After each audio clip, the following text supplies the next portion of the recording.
Hi friends, good day.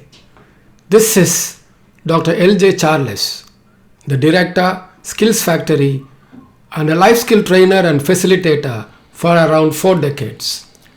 Now, we are going to discuss the most important resource of the world, yet more ignored and less bothered by the commercial world, and the leadership approach developed to care for that ignored resource.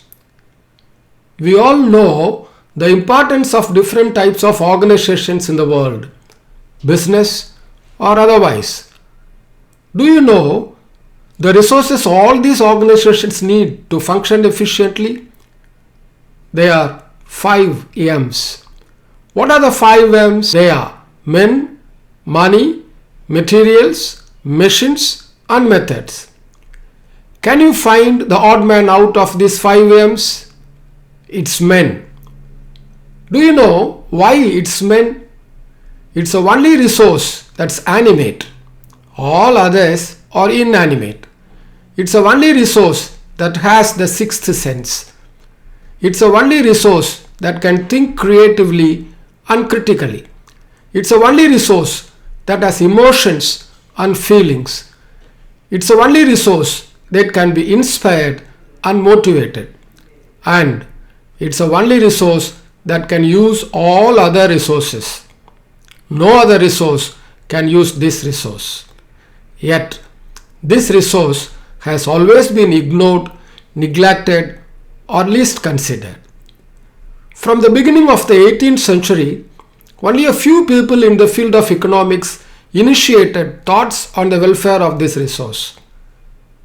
A few of them are Adam Smith, Alfred Marshall and Amartya Sen. In the field of management and organizational behavior, the focus on human resources was initiated by Elton Mayo through his Hawthorne experiments and theory of social needs, Abraham Maslow through his hierarchy of needs theory, Douglas McGregor through his theory why, Chester Bernard through his acceptance theory of authority, and the book The Functions of Executive. Let's see why we need a more humane leadership approach. In traditional leadership approaches, the leader's main focus is on achieving organizational goals, normally profitability and maximization of organizational wealth. The concept of leadership in the field of business has been becoming more commercial, mechanical, impersonal and sometimes more inhuman.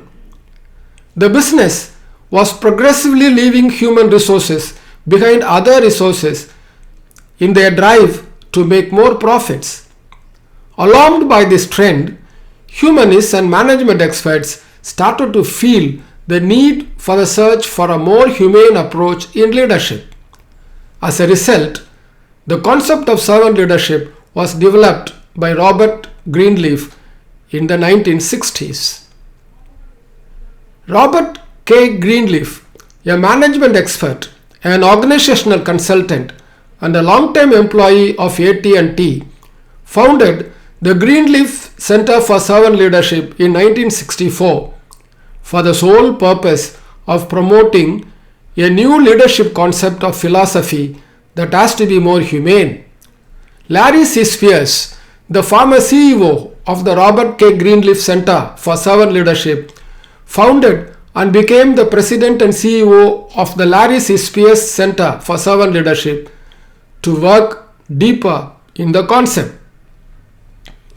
They identified 10 principles or characteristics of servant leaders. Now, let's move on to what servant leadership really is. In the servant leadership approach, the primary focus of leaders is the welfare of the people involved in organization and the achievement of the organizational goals or success. Servant leadership offers a human-centered approach to leadership that prioritizes service, empathy, and collaboration. By focusing on the growth and well-being of their teams, servant leaders can create sustainable, success and build strong and resilient organizations that thrive and grow in the long run. This leadership style is one among a few styles that has gained recognition as an ethical and value-based approach to leadership. The management experts believe that servant leaders can inspire trust, loyalty, and commitment from their teams and lead to better organizational outcomes by serving them first. Hence, organizations have started to shift from the more traditional models of leadership towards a leadership style that takes people first. What do servant leaders do? In servant leadership approach, leaders honor others before themselves, inspire vision before setting the course of action, choose ethics before profit, empower followers before personal development, privilege people before tasks, balance focus with flexibility before making decisions, and serve with humility before all. Let's see how servant leadership approach differs from traditional leadership approaches. In all traditional leadership approaches, the main focus is on achieving organizational goals and thereby maximizing organizational wealth. The efficiency of the leaders is measured only in terms of what is achieved for the organizations. The welfare and development of the people used or sometimes exploited in achieving organizational goals is focused less, sometimes little. But in the case of servant leadership, the main focus is on employees, employee engagement, and employee empowerment. Leaders focus more on empowering the employees and enhancing their level of engagement. Achieving organizational goals becomes just the outcome of the committed focus on the employees.